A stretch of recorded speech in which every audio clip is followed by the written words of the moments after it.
কেউ যদি তার রূপকে সাজায় তখন তো কি বলা হয়? রূপচর্চা করতেছে। কি করতেছে? রূপচর্চা করতেছে। কেউ রূপরে সাজাইলে বলে রূপচর্চা করতেছে। ঠিক একই রকম ভাবে রূপ তো আছেই, সেটা আবার সাজায় কেন? সুন্দর বানানোর জন্য। এজন্য রূপচর্চা। আমাদের সারাদিন কাটে, সকালবেলা ঘুম থেকে উঠে রাতে ঘুমাইতে যাওয়ার পর্যন্ত পুরো একটা দিন না, এই দিনটা সবারই কাটতেছে। কেউ শুয়ে কাটতেছে, কেউ বইয়ে কাটতেছে, কেউ ঘুমাইয়ে কাটতেছে, কেউ কাজ করে কাটতেছে, কোনো না কোনো ভাবে কাটতেছে। কিন্তু এই দিনকে আরো সুন্দর করে সাজানোকে বলা হয় দিনচর্যা। কি বলা হয়? দিনচর্যা। তো আমাদের এই দিনচর্যা শিখতে হবে, যে দিনচর্যা কিভাবে করতে হয়, মানে দিনকে কিভাবে আরো সুন্দর করে সাজানো যায়, প্রতিদিনকার জীবনটা আমাদের আরো কিভাবে সুন্দর করে সাজানো যায় সেইটা আমাদের শিখতে হবে। আর সেই দিনটাকে সাজানোকে কি বলা হয়? দিনচর্যা। তো আমাদের এই দিনচর্যা শিখতে হবে। তাহলে গত ক্লাসে আমরা সকালবেলা ঘুম থেকে উঠেই সর্বপ্রথম যে কাজটা করতে হয়, যে মন্ত্রটা, সেটা আমরা শিখছিলাম, প্রভাত মন্ত্র। এইভাবে শুরু করে রাত্রে ঘুমাইতে যাওয়া পর্যন্ত যতগুলা কাজের মধ্য দিয়ে আমাদের যাইতে হবে, সেই সমস্ত কাজকে বলা হবে দিনচর্যা। আর যখন আমরা আমাদের দিনচর্যাটাকে সুন্দরভাবে সাজাইতে পারবো, তখন আমাদের জীবনটাও সুন্দর হবে। প্রতিদিনকার জীবন কি হবে? সুন্দর হবে, ভক্তির মধ্য দিয়ে কাটবে। মনের মধ্যে সবসময়ের জন্য একটা কোমলতা, শীতলতা এবং স্থিরতা থাকবে। অশান্তি, অস্থিরতা এইগুলা থেকে আমরা দূরে থাকতে পারবো। এবং যখন মন শীতল থাকবে, তখন কি হবে? আমাদের পড়াশোনা করতে সুবিধা হবে। সামনে বসেন। মন যখন স্থির থাকবে তখন কি হবে? মন স্থির থাকলে কি হবে? মন স্থির থাকলে বুদ্ধি স্থির থাকবে। বুদ্ধি স্থির থাকলে কি হবে? পড়াশোনা করতে সুবিধা। বুদ্ধি যদি পড়তে বসি, মন হইছে আপনার ওই জায়গায় কি হইতেছে, অমুক জায়গায় কি হইতেছে, কি জানি করছিলাম কালকে, কি জানি করবো, এরকম বুদ্ধি কি অস্থির, বিভিন্ন দিকে কি দৌড়াদৌড়ি করতে আছে। এই অস্থির বুদ্ধিরে, বিভিন্ন দিকে দৌড়াদৌড়ি করা বুদ্ধিরে, পাগলা ঘোরারে, এটা কি করতে হবে? একটা জায়গায় আটকাইতে হবে। মানে এটা ডাইরেক্টলি আটকানো যাবে না। ডাইরেক্টলি আটকানো খুবই অসম্ভব। গীতায় অর্জুন ভগবানকে বলছে, প্রভু বলতেছো তো যে এইটা মানতে হবে, মনে বশ করতে হবে, কিন্তু আমার কাছে মনে হইতেছে আমি একটা পাগলা ঘোড়ারে হয়তো আমি বসে আনতে পারবো, কিন্তু মনরে বসে আনা অসম্ভবপর একটা কাজ। কি মনরে বসে আনা কি অসম্ভবপর কাজ, এবং একে চেষ্টাও করা যাবে না। মনরে বসে আনার চেষ্টাও করা যাবে না। একটা পাগলরে কেউ বসে আনতে পারে? পাগলরে কাছে গেলে পাগলরে মাথায় হাত বুলালে আর পাগলামি আরো বাড়ে। এজন্য পাগলরে বসানো যাবে না। ওরা শান্তিতে ওর মতো থাকতে যেতে হবে। ও যদি ওর মতো থাকে তাহলে কি ও শান্ত থাকবে? মন হইছে কি একটা পাগলা ঘোড়া, এইজন্য পাগলরে মানুষ বানানো যাবে না। পাগলরে কি মানুষ বানানো যাবে? যাবে না। পাগলরে পাগলের মতো থাকতে যেতে হবে। আমাদের শুধু কি হইতে হবে? দ্রষ্টা হইতে হবে। দ্রষ্টা কি? ও যা করতেছে করতে থাক, আমরা আমাদের মতো কাজ চালাই যাব। যখন পাগলরে আমরা ডিস্টার্ব করব না, তখন পাগল কি আস্তে করে ঠান্ডা হয়ে যাবে। ঠান্ডা হয়ে গেলে আমাদেরও আর ডিস্টার্ব করবে না। কিন্তু ওরা যদি আরো খেপাই, তাহলে কি হবে? ও উল্লে বিলে আমাদের আরো জ্বালাতন করবে। করবে কিনা? এই জন্য মনরে না তো নিয়ন্ত্রণ করা যাবে, আর না তো নিয়ন্ত্রণ করার চেষ্টাও করা যাবে। মনরে নিয়ন্ত্রণও করা যাবে না, নিয়ন্ত্রণ করার চেষ্টাও করা যাবে না। ওরে ওর মতো থাকতে দিতে হবে। ও একটা কিছু ভাবতে আছে, ঠিক আছে তুমি ভাবতে থাকো, কিন্তু ওর সেই কাজে সায় দেওয়া যাবে না। বিভিন্ন ধরনের শয়তানি বুদ্ধি আসতেছে, কিন্তু আসতে থাকো, কোনো সমস্যা নেই, কিন্তু তাতে সায় দেওয়া যাবে না। ও ওর মতো যা ভাবে ভাবুক, যা চিন্তা করে করুক, এভাবে ধীরে ধীরে যখন ওর কোনো কাজে আমরা সায় দিব না, তখন অটোমেটিকলি দূর এত কিছু চিন্তা করে কোনো কাম হইতে আসে না, তাহলে চিন্তাই করবো না, বাদ দিয়ে দিই।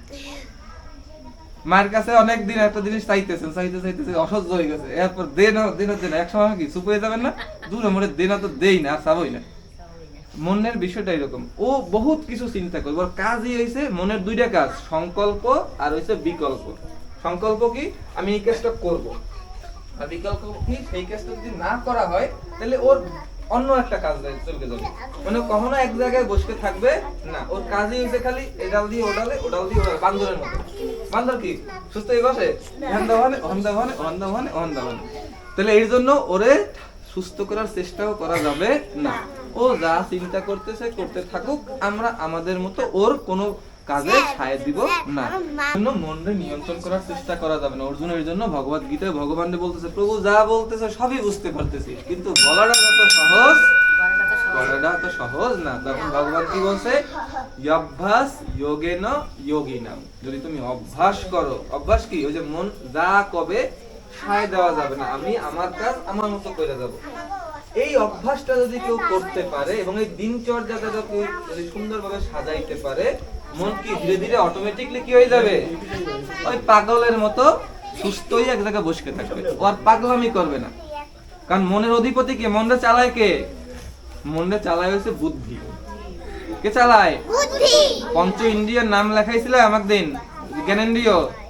কি কে নাম মনে আছে? জ্ঞানেন্দ্রিয় নাম লেখাইছিলাম, পঞ্চ জ্ঞানেন্দ্রিয়। তাহলে লেখাই দিয়ে আমার লাভ কি? জিহ্বা, ত্বক। আসেন নাই। তাহলে চোখ, কান, নাক, জিহ্বা, ত্বক, এই পাঁচটা হচ্ছে আমাদের ইন্দ্রিয়, জড় ইন্দ্রিয় এবং স্থূল ইন্দ্রিয়, মানে আমরা কি দেখতে পাই। এই ইন্দ্রিয়ের পাঁচটা বিষয় আছে, এক একটা ইন্দ্রিয় এক এক দিকে দৌড়ায়। চোখ দৌড়ায় সুন্দর রূপের প্রতি, তার কি চক্ষু, কান, কান কি সুন্দর শব্দের প্রতি, জিহ্বা কি সুন্দর স্বাদের প্রতি, নাক কি সুন্দর গন্ধের প্রতি, আর ত্বক সুন্দর স্পর্শের, কোমল স্পর্শের প্রতি। তো এই হচ্ছে ইন্দ্রিয়ের পাঁচটা বিষয়, রূপ, রস, শব্দ, গন্ধ, স্পর্শ। ইন্দ্রিয় পাঁচটা, চক্ষু, কর্ণ, নাসিকা, জিহ্বা, ত্বক। আর ইন্দ্রিয়ের এই পাঁচটা ইন্দ্রিয়ের পাঁচটা বিষয় আছে যার দিকে সে দৌড়ায়। কি? রূপ, রস, শব্দ, গন্ধ, স্পর্শ। চোখ রূপের প্রতি দৌড়ায়, কান শব্দের প্রতি, নাক নাক গন্ধের প্রতি, জিহ্বা স্বাদের প্রতি, আর ত্বক স্পর্শের প্রতি। এই যে পাঁচটা জিনিস, এই যে ইন্দ্রিয় কি যাইতেছে না একদিকে, এই ইন্দ্রিয়রে আবার চালায় কে? ইন্দ্রিয় কি হাত কি একলা একলা যায় নাকি আমি চাই দিকে যায়? না চাইলে কি হাত যাবে? তাহলে এই ইন্দ্রিয়রে চালায় মন। কে চালায়? এই মন চালায় দেখে এই হাত, পা, চোখ, নাক, মুখ এদিক ওদিক দৌড়ে। বোঝা গেল? এই মন রে আবার চালায় হইছে বুদ্ধি। এই জন্য বুদ্ধিরে স্বচ্ছ করতে হবে। বুদ্ধিরে কি করতে হবে? স্বচ্ছ, পবিত্র, নির্মল। বুদ্ধিরে কি করতে হবে? স্বচ্ছ, পবিত্র, নির্মল। যখন বুদ্ধি পবিত্র হয়ে যাবে, স্বচ্ছ হবে, নির্মল হবে, তখন আমাদের অটোমেটিকলি মনটা চালায় কি? বুদ্ধি। একটা গাড়ি চালায় কি? ড্রাইভার। আর ড্রাইভারের গাড়িটা যেদিকে নেবে, গাড়ি তো সেই দিকে যাবে নাকি অন্যদিকে যাবে?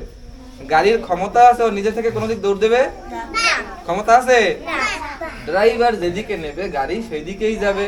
তাহলে মন হইছে গাড়ি, আর এটা চালায় কে? বুদ্ধি। তাহলে বুদ্ধিরে যদি আমরা স্বচ্ছ, পবিত্র, নির্মল করতে পারি, তাহলে সেই স্বচ্ছ বুদ্ধি, পবিত্র বুদ্ধি কি করবে? মনরেও পবিত্র দিকেই নিয়ে যাবে। আর নাহলে সারাদিন কি মন কি করবে? ওই উল্টো পাল্টা দিকে দৌড়াদৌড়ি করবে। এজন্য বুদ্ধিরে কি করতে হবে? বুদ্ধিরে কি করতে হবে? কথা কয় না কেন? বোঝা যায় নাই কথা? কথা কি বোঝা যায় নাই? কথা বোঝা যায় নাই? বুদ্ধিরে কি করতে হবে? পবিত্র। বুদ্ধিরে কি করতে হবে? স্বচ্ছ। বুদ্ধিরে কি করতে হবে? নির্মল। তিনটা জিনিস কি বলছি? তিনটা জিনিস বলছি। কি কি? স্বচ্ছ কিরকম? জল কি যখন জোয়ার আসে তখন কি ঘোলা থাকে না? সেই জলটা যখন মানে একদম নিচে যায়, একটা কলসে করে আনিয়া বা একটা বালতিতে করে আনিয়া রাইখে দিলাম, তখন কি হয়ে যাবে? জলটা স্বচ্ছ হয়ে যাবে, নিচ পর্যন্ত দেখা যায়। তো এই জন্য আমাদের বুদ্ধিরে স্বচ্ছ করলে কি হবে? সেই বুদ্ধি দিয়ে আমরা আমাদের ভিতরের আত্মা পর্যন্ত দেখতে পাবো। বুদ্ধি স্বচ্ছ হইলে কি হবে? আমাদের ভিতরে থাকা যে আত্মা, আমরা যে আমাদের বাস্তব অস্তিত্ব, সেই আত্মারে আমরা দেখতে পাবো। কারণ কি? স্বচ্ছ হইয়া পরিষ্কার হয়ে যাবে, তখন একদম কাছের মতো সুন্দরভাবে ভিতরে আত্মারে আমরা উপলব্ধি করতে পারবো। আত্মা কি? ভগবানের অংশ। আত্মারে যদি কেউ জানতে পারে, দেখতে পারে, সে কারা দেখতে পাবে? আত্মারে দেখতে পারলে কে কারা দেখা যাবে? স্বয়ং ভগবানরে দেখা যাবে। এই জন্য বুদ্ধিরে স্বচ্ছ করতে হবে। এবার নির্মল কি? নির্মল মানে এই যে সকালবেলায় যে শিশির স্নাত যে ঘাসগুলা কত সুন্দর লাগে না দেখতে? নির্মল। নির্মল না? বসন্তকালে যখন গাছের সব পাতা পইড়া যায়, নতুন পাতা গজায়, তখন গাছগুলা দেখতে কেমন লাগে? খুবই সুন্দর লাগে না? নতুন কুড়ি গজায় যখন। এই হচ্ছে নির্মলতা। নির্মল মানে কি? সমস্ত কলুষতা, সমস্ত পুরাতন জিনিস ছাইড়া দিয়া নতুন জিনিস ধারণ করা হচ্ছে নির্মল। তাহলে বুদ্ধিরে নির্মল করতে হবে, সমস্ত এই অপদ্রব্য গুলোরে বুদ্ধি দিয়ে সরাই দিতে হবে। যত খারাপ জিনিস আছে সব খারাপ জিনিসগুলো আর কি বুদ্ধি দিয়া সরাই, নতুন নতুন জিনিস, নতুন নতুন ভালো ভালো জিনিস সেই জায়গা নতুন নতুন পুরি গজাইতে হবে, এই যে নির্মল। আর পবিত্র তো পবিত্র, পবিত্র কি? এই তিনটা কাজ করার জন্য আমাদের দিনচর্চা থাকতে হবে সঠিক। যদি দিনচর্চা সুন্দর এবং সঠিক না হয় তাহলে যত যাই বলা হোক না কেন কোনোভাবেই এই বুদ্ধি স্বচ্ছ, পবিত্র এবং নির্মল হবে না। এই জন্য দিনচর্চা আমাদের ঠিকঠাক ভাবে সাজাইতে হবে। বোঝা গেল? তাহলে দিনচর্চা অনেকগুলা কাজ আছে, ধীরে ধীরে আমরা ধাপে ধাপে এক একটা কাজ সম্পর্কে জানবো। যেমন গত সপ্তাহে আমরা একটা মন্ত্র জানছি, সকালবেলা ঘুম দিয়ে উঠলেই যে মন্ত্র বলতে হয়। এরপরে ঘুম দিয়ে ওঠার পরে আমরা কি করি? মাটিতে পা দিই। এই মাটিতে পা দেওয়ার আগে মাটি কি? ভূমি কি? আমাদের মায়ের গায়ে কি পা দেওয়া যায়? বাইকটা যদি লাগিয়ে যায় তোর কি প্রণাম করতে হয় না? করতে হয় কি না? তাহলে ভূমির উপরে যে আমরা পা দিব, ভূমিতে পা দেওয়ার আগে আমাদের প্রণাম করতে হবে না সুন্দরভাবে। এরপর ভূমিরে প্রণাম করব। এরপরে কি করব? এরপরে সূর্য প্রণাম। কারণ সূর্য যদি সকালবেলা না উঠতো তাইলে কি রাতের অন্ধকার দূর হইতো? আমরা কি সারা দিনের এই কাজকর্ম করতে পারতাম? পারতাম না। তাহলে যেন এরপরে সূর্য প্রণাম করতে হবে। এবার ধীরে ধীরে এইভাবে করে সারা দিনের এই শিডিউলটা কি শিডিউলটা সুন্দরভাবে সাজাইতে হবে। আর এই যে সাজায় এটা কি বলা হয়? দিনচর্যা। কি বলা হয়? আর দিনচর্যা যদি কেউ সুন্দরভাবে সাজাইতে পারে তাহলে ধীরে ধীরে কি হবে? অভ্যাস তৈরি হবে। ভগবান যেটা গীতায় বলছে, অভ্যাস যোগেন যোগিনাম। অর্জুন, তুমি চাইলেও মনকে নিয়ন্ত্রণ করতে পারবা না, কিন্তু তুমি যদি অভ্যাসের মধ্য দিয়ে যাও তাহলে কি হবে? ধীরে ধীরে মন নিয়ন্ত্রিত থাকবে। কারণ মন তো নিয়ন্ত্রণ করা যাবে না, বুদ্ধি ঠিক শুদ্ধ হয়ে যাবে। আর যখন বুদ্ধি শুদ্ধ হয়ে যাবে তখন মন অটোমেটিকলি ঠিক হয়ে যাবে, লাইনে চলে আসবে। বোঝা গেল? তাহলে আমাদের দিনচর্যা সুন্দরভাবে সাজাইতে হবে। আমরা কি দিনচর্যা সুন্দরভাবে সাজাবো? হ্যাঁ, যা সব মন্ত্রগুলো শেখা যাবে, যেভাবে বলবো সেভাবে করা যাবে না। কিন্তু আমাদের যদি ওদিকেই যাওয়া লাগে কষ্ট আরো বেশি হবে। ঠিক একই রকম ভাবে সবাই চলতেছে একদিকে, আমাদের যাইতে হবে তার ঠিক উল্টা দিকে। আমাকে কি কষ্ট কম করা লাগবে না বেশি? কষ্ট কি করা লাগবে? বেশি না কম? বেশি করা লাগবে। তাহলে এইটাও আমাদের মাথায় থাকতে হবে যে অন্য সবার জীবন যেভাবে চলতেছে আমাদের জীবন আমরা সেইভাবে চালাইতে চাই। আমরা কি সেইভাবে চালাইতে চাই? হ্যাঁ, অন্য সবার জীবন যেভাবে চলে আমরা সেভাবে চালাইতে চাই। চাই। তাহলে এই জায়গা কেন হয়েছি? মতো চলতে না চাইলে কি করতে হবে? আমাদের উল্টা দিকে আমরা যাইতেছি। সবাই ঘুম ধরবে 10টা বাজে, আমরা ঘুম ধরবো 4টা বাজে। তাহলে কি কটা বাজে? 4টা বাজে। এই বইটা যে দিব আজকে, এই বইটায় বৈষ্ণবদের কতগুলা কাজের বর্ণনা করা আছে, যে বৈষ্ণবদের কি কি করণীয়। এর মধ্যে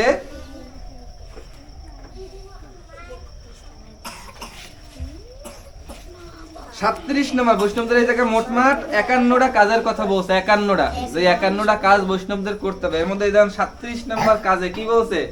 ভোর 4টার পূর্বে শয্যা ত্যাগ করতে হবে। এখন বলতেছি না যে আপনারা এখনই ঘর ত্যাগ করবেন, শয্যা ত্যাগ করবেন, এটা সম্ভব না। কইলে শুনবেন না, তাহলে এমন যে কথা শুনবেন না সে কথা বলে লাভ আছে? তবে ধীরে ধীরে আমাদের গতিটা যেন সেই দিকে হয়। বোঝা গেল? এখনই আমি বলতেছি না যে আপনারা 4টা বাজে ঘুম দিয়ে ওঠেন, বললে শুনবেন না। বললে শুনবেন না, উঠবেন না, এর জন্য ফাও কথা কওয়া যাবে না। তবে আমাদের গতি যেন সেই দিকে থাকে যে আমরা ধীরে ধীরে যেন সেই দিকে যাইতে পারি। বোঝা গেল? সবাই ওঠে 10টায়, আমরা উঠবো কয়টায়? সবার বিপরীতে আমাদের যাইতে হইতেছে, মানে স্রোতের বিপরীতে। এই জন্য আমাদের কষ্ট কি, পরিশ্রম কি বেশি করতে হবে না কম?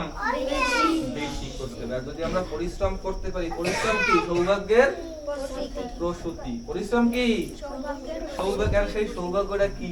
কি সৌভাগ্য পাবো? এই যে এত পরিশ্রম করব, কি সৌভাগ্য হবে? ভালো সৌভাগ্য। সৌভাগ্য মানেই তো ভালো। কি সেই ভালোটা কি? সেই ভালোটা কি? সেই ভালোটা হইলো এই যে আজকে আপনারা এই জায়গায় আসছেন কেন? আমার শরীর চালানোর জন্য ম্যানুয়াল একটা বই এই জিনিসটা ধারণা। আমি আপনাদের বলতেছি, আমি একটা কিছু কথা বলতেছি, সেই কথাগুলো শোনার জন্য আসছেন নাকি? কিন্তু সেই কথাগুলো শুনলে কি হবে? কি হবে? এই কথাগুলো শুনলে কি হবে? তাহলে যে কি আমারে দেখার জন্য কেউ আসছেন? হ্যাঁ, কেউ আমারে দেখার জন্য আসছেন? অবশ্যই না।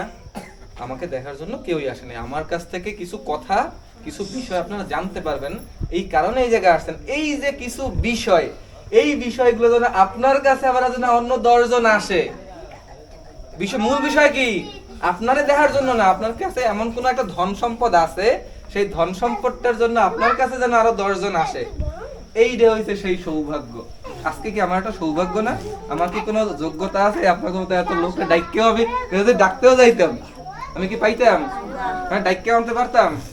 তাহলে কি কেন আসছেন? এইটা আমার সৌভাগ্য। কারণ আমার কাছে এমন কোন সম্পদ আছে, সেই সম্পদটা পাওয়ার জন্য কিছু একটু অংশ পাওয়া যায় কিনা, এর জন্য এই জায়গায় আসছেন। তাহলে এইটা আমার সৌভাগ্য। সৌভাগ্য কিনা? এই সৌভাগ্য এইটাই অর্জন করতে হবে। তাহলে আমরা যদি এই পরিশ্রমটা করি তাহলে কি হবে? এই সৌভাগ্য অর্জন করা যাবে। এক সময় আপনাদের কাছে আবার এরকম লোক আসবে শোনার জন্য, জানার জন্য। আপনারা কেউ না কেউ কাছে বলবেন। তো এটা সৌভাগ্য কিনা? সবার কাছে কি এইভাবে মানুষ যায়? সবার কথা শোনে? সবার কথা কি শোনে? শোনে। এই হচ্ছে সৌভাগ্য। তাহলে বোঝা গেল, তাহলে আমাদের প্রথম কি করতে হবে? দিনচর্যারে কি করতে হবে? সুন্দরভাবে সাজাইতে হবে। কি হলো? সবাই মন কোন দিক? যে আসার সে আসবে, কোনো সমস্যা নেই। যে আসার সে আসবে, ওই পাশ দিয়ে ঘুরে আসবে। আপনারা ওই যে সাহাপাড়ার না? তাহলে একদিন আজকের পরে আসেন না কেন? পরীক্ষার জন্য? আচ্ছা। না না, গত সপ্তাহ উপর ওই যে কাকাগোর সাথে দেখা হয়েছিল আমার, তো আমি বলছিলাম পাঠাই দিয়েন প্রতি সপ্তাহে আসবেন। হ্যাঁ, সুন্দর করে বসেন। হ্যাঁ, সিরিয়ালে বসেন। এই পাশে বসেন। এই পাশে বসেন। সুন্দর করে বসেন। হ্যাঁ, তাহলে প্রতি সপ্তাহে আসবেন, ঠিক আছে? আচ্ছা, তাহলে আমাদের দিনচর্যা কি করতে হবে? সুন্দরভাবে সাজাইতে হবে। তাইলে যখন দিনচর্যা সুন্দরভাবে সাজাবো, আমাদের বুদ্ধি নির্মল হবে। আর নির্মল বুদ্ধি যখন হবে, তখন আমাদের মন অটোমেটিকলি আমাদের নিয়ন্ত্রণে থাকবে। মন এদিক ওদিক পাগলা ঘোড়ার মতো দৌড়াবে না। আর মন স্থির থাকলে পড়াশোনা করতেও সুবিধা। গুরু এই যে মাত্র 1 সপ্তাহ আগের কথা, ভারতে 19 বছর বয়সী একটা ছেলে, সে 25 লাখ মন্ত্র, মানে গত 200 বছর পরে কোন একজন ব্যক্তির দ্বারা এটা সম্ভব হয়েছে। গত 200 বছর পরে, গত 200 বছরের মধ্যে এমন কোন একটা ছেলে বা মেয়ে বের হয় নাই যার পক্ষে এটা সম্ভব হয়েছে যে সে মাত্র 55 দিনে 25 লাখ মন্ত্র সে না দেখা, ব্যাকরণ সহ, শুদ্ধ উচ্চারণ সহ, ছন্দ সহ বলতে পারছে। 25 লাখ মন্ত্র বেদে। কয় লাখ? 25 লাখ মন্ত্র। চিন্তা করছেন? গীতায় শ্লোক কয়টা? 700। আর সে 25 লাখ মন্ত্র বলছে 55 দিন বৈশা। তাতে কোনো একটা ভুল হয় নাই, মানে না তো উচ্চারণে ভুল হয়েছে, না তো ব্যাকরণে ভুল হয়েছে, না তো ছন্দে ভুল হয়েছে। গত 200 বছরে কেউ এটা পারে নাই। যারা মানে নিউরোলজিস্ট, মানে মস্তিষ্ক নিয়ে যারা গবেষণা করে, ডাক্তার, তারা পর্যন্ত মানে হতভম্ব হয়ে গেছে যে এটা কিভাবে সম্ভব। আজকের এই সময় এসে যে জায়গায় মানুষের বর্তমানে মানে ব্রেইনের স্থিতিশীলতা 8 সেকেন্ডে আজকে দাঁড়াইছে। 8 সেকেন্ডের পর আমাদের ব্রেইন আর এক জায়গায় থাকতেছে না, দৌড় দেওয়ার এক জায়গায়। এই জন্য আমাদের কাছে 30 সেকেন্ডের মোবাইলের শর্টস ভিডিও ভালো লাগে, টিকটকের ভিডিও ভালো লাগে, কিন্তু বড় ভিডিও আমাদের কাছে ভালো লাগে না। কারণ ব্রেইনের 8 সেকেন্ডে এসে দাঁড়াইছে ধারণ ক্ষমতা। 8 সেকেন্ড পর ব্রেইন ঠিক অন্যদিক দৌড়বে। তাহলে সেই জায়গায় 55 দিন পর্যন্ত সে কিভাবে নিজের ব্রেইনে একাগ্র রাইখা এই 25 লাখ শ্লোক কিভাবে, মানে মন্ত্র কিভাবে মুখস্থ রাখলো এবং ক্রোনোলজিক্যালি মানে একটার পর একটা কিভাবে বলতে পারলো। এই বলার মধ্যে আবার অনেক কিছু আছে, আমি তো আপনাদের সহজভাবে বুঝাইলাম। অ্যাকচুয়ালি মন্ত্র হইছে 2000, কিন্তু এটার একটা সিস্টেম আছে, সেই সিস্টেম এটা সাজাইলে পরে 25 লাখ হইছে।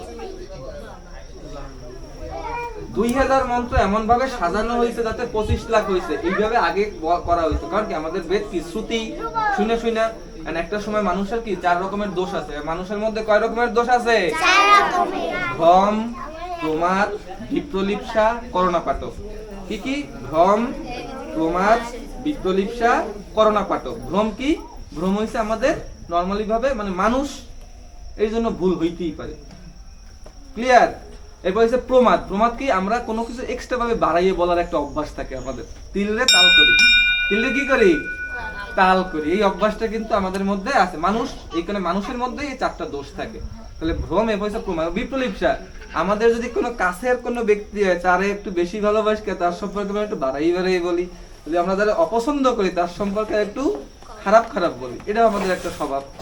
এবার হচ্ছে কর্ণাপাটক, আমাদের ত্রুটিপূর্ণ, ইন্দ্রিয়গুলো কি ত্রুটিপূর্ণ। আমরা আমাদের চোখ দিয়ে কি রাত্রেবেলা দেখতে পারি? পারি। কান দিয়ে কি 20 থেকে 20,000 হার্টজের মধ্যে শব্দ শুনতে পারি। 20 থেকে 20,000 হার্টজের মধ্যকার যে শব্দগুলো ফ্রিকোয়েন্সি, সেই শব্দগুলোই আমরা শুনতে পারি। 20-এর নিচেরটাও শুনতে পারি না, 20,000-এর উপরেরটাও শুনতে পারি না। কিন্তু বিড়াল কুকুর পারে। বিড়াল কুকুর ওই 20,000-এর নিচের শব্দও শোনে, 20,000-এর উপরের শব্দও শুনতে পারে। তাহলে আমাদের ইন্দ্রিয়গুলো কি ত্রুটিপূর্ণ। তাহলে এই কারণে এই কর্ণাপাটক নামক ভুল হয়। তাহলে আমাদের 4 রকমের ভুল আমাদের মধ্যে আছে। আছে কি না? সবার মধ্যে আছে এই ধরনের ভুল আছে। তো এই 4 রকমের ভুল থাকার কারণে কি হয়? এই বেদেও ধীরে ধীরে শ্রুতি বলতে যায়, কারণ না কখনো ভুল হয়ে যেতে পারে। এই বেদে যেন ভুল না আসে। বেদে ভুল আসলে কি হবে? মেইন যে জিনিসটা, তাতেই যদি ভুল আসকে যায়, তাহলে কি সব জায়গায় ভুল চলে আসবে? আসবে কি না? এই ভুল যেন না আসে, এই জন্য 2000 শ্লোকরে এটা বলা হয় পারায়ণ। একে কি বলা হয়? পারায়ণ। পারায়ণে সাজানো হয়, এমন ভাবে সাজানো হয় যেন কোনো জায়গায় মানে এই পারায়ণটা যদি কেউ করতে পারে, ওই 2000 মন্ত্রে আর জীবনে কোনোদিন ভুল হবে না। কারণ ভুল হইলে কোনো না কোনো জায়গায় যাই ধরা খাবে। কারণ ওই 2000 মন্ত্রে 25 লাখ বার সাজানো হয়েছে। কোনো না কোনো জায়গায় যাই ব্যাকরণে, উচ্চারণে, ছন্দে ভুল হবেই হবে। তা কোনো না কোনো জায়গায় যাই সেটা ধরা পড়বে। তো এই বেদে যেন কোনো প্রকার ভুল কোনোদিনও না আসতে পারে, এই জন্য এই পারায়ণ গুলারে সাজানো হয়েছে। তো সে এই 25 লাখ মন্ত্রে বলতে পারছে 55 দিনে বৈশাখ। এর আগে 200 বছর আগে মহারাষ্ট্রের এক লোক বলছিল 100 দিন বৈশাখ। 200 বছর আগে, চিন্তা করা যায়। তাহলে এই যে পরিবর্তনটা আসতে কে করছে? মাত্র 19 বছর বয়সে একটা ছেলে। কয় বছর? 19 বছর। এই যে আপনারা এই বয়সে শুরু করছেন। আপনাদের মধ্যে কেউ দেখা গেছে আজকে থেকে 10 বছরের পরে গীতার অনেক মন্ত্র, 100-200 মন্ত্র হয়তো আপনাদের মুখস্থ থাকবে, যদি আপনারা সেইভাবে নিজেরা তৈরি করে নেন। তাহলে এইটা কি? এইটাই আমাদের জন্য কি অনেক বড় একটা পাওয়া না? পাওয়া কি না? তাহলে এইটাই হচ্ছে মেইন বিষয়, যে আমাদের গতিটা যেন ওই দিকে থাকে। আমরা যেন ওই অন্য সবার মতো এই 19 বছর বয়সে দেখেন আরো কতজনে কত ধরনের অপকর্ম করতেছে, খারাপ কাজ করতেছে, কিন্তু সে কি করছে? 25 লাখ মন্ত্র, মানে ব্রেইনের ক্ষমতাটা সে কোন জায়গায় নিয়ে গেছে, যে নিউরোলজিস্টটা পর্যন্ত হতভম্ব, যেটা কিভাবে সম্ভব হয়েছে, কিভাবে তারা গবেষণা শুরু করে নিয়ে কিভাবে এটা সম্ভব। একটা মানুষ তার মানে কি বলে এই স্মৃতিটা একটা জায়গায় কিভাবে কেন্দ্রীভূত রাখতে পারে এত সময় ধরে, সম্ভবই না, অসম্ভব একটা বিষয়। আজকের এই যুগে এসে সেটা সম্ভব হয়েছে। কিসের জন্য? তাহলে আমাদের এই শিকড়টা এতটাই শক্তিশালী যে একটা অসম্ভবকেও কি সম্ভব করতে পারে। এই দিনচর্যা এতটাই শক্তিশালী। দিনচর্যা কি ওকে এই করার জন্য কি একটা দিনচর্যার মধ্যে দিয়ে যাওয়া লাগবে, নাকি মনোক্তি জীবন যাপন করছে যেমন ইচ্ছা তেমন কিভাবে চলছে? দিনচর্যার মধ্য দিয়ে মানে কি অভ্যাস যোগের মধ্য দিয়ে গেছে, নাকি যেমন ইচ্ছা তেমন চলছে? কিরকম চলছে? অভ্যাস যোগ। তাহলে অভ্যাস যোগ এতটাই শক্তিশালী যে যেকোনো একটা অসম্ভব কাজকেও সম্ভব করায়। এই জন্য আমাদের দিনচর্যাটা সুন্দরভাবে সাজাইতে হবে অভ্যাস যোগের দ্বারা। আমি কি বুঝাইতে পারলাম? তাহলে আমরা কি ধীরে ধীরে সেই অভ্যাস যোগ করতে চাই? হ্যাঁ, কেউ কোনো রেসপন্স চাই? কেউ চাই না, কেউ চাই না আমরা, নাকি চাই? একটু জোরে শুনতে হবে, মানে বলতে হবে। কে কে চাই না? চাই না কে কে? আমি চাই। জোরে, একটু জোরে জোরে। ভগবান যেন শোনে যে হ্যাঁ ওরা সবাই চায়। বলেন একসাথে, আমরা কি চাই? ঠিক আছে, তাহলে আমরা চাই। হরে কৃষ্ণ বলো তাহলে, যারা যারা চাও বলেন হরে কৃষ্ণ বলেন। ভালো জোর হয় নাই, পাশে বাড়িও শোনে নাই। আচ্ছা, সবাই বলেন। আমরা প্রথমে একটা মন্ত্র শিখছিলাম, মনে আছে? গঙ্গা জল। আমরা প্রথমে একটা গঙ্গা জলের মন্ত্র শিখছিলাম না, মনে আছে সবাই? বলছিলাম কি ওই গঙ্গা জলের মন্ত্রটা কেন লাগবে? কেন লাগবে? জল শুদ্ধ করতে। আমরা এই পাত্রটার কথা মনে আছে? এটা কি পাত্র? আসমান পাত্র। আর এখানে একটা দেখো চামচ আছে, বোটা। এটা চামচ আছে। তাহলে আমরা এই যে মন্ত্র শিখছিলাম, কেন শিখছিলাম প্রথমে বলছিলাম কি জল শোধন করবো? গঙ্গা জল শোধন করা যায়? কারণ আমাদের তো কাছে গঙ্গা জল নাই। এর জন্য কি করতে হবে? এই যে একটা পাত্র, মানে এইরকম একটা পাত্র বা যে কোনো পাত্র, এটা হচ্ছে আসন পাত্র। এই আসন পাত্রে আমরা পূজা অর্চন করার সময় প্রথমে শুদ্ধ হওয়ার জন্য আমরা প্রথমে একটা গঙ্গা জল লাগে। তো আমরা গঙ্গা জল পাই না সব জায়গায়। এর জন্য কি করতে হবে? গঙ্গা জল আমাদের স্মরণ করিয়া, গঙ্গাতে আহ্বান করিয়া বানাই নিতে হবে গঙ্গা জল। তাহলে এইরকম একটা পাত্রে যে কোনো জল, টিউবওয়েল, খাল বা পুকুর, যে কোনো কিছু জল হইলে হবে। জল নিয়ে তারপরে কি করতে হবে? সেই যে মন্ত্রটা সব মুখস্থ হয়েছে, কি মন্ত্র বলো তো? কার মনে আছে? বলো সবাই, সবাই সবাই বলো।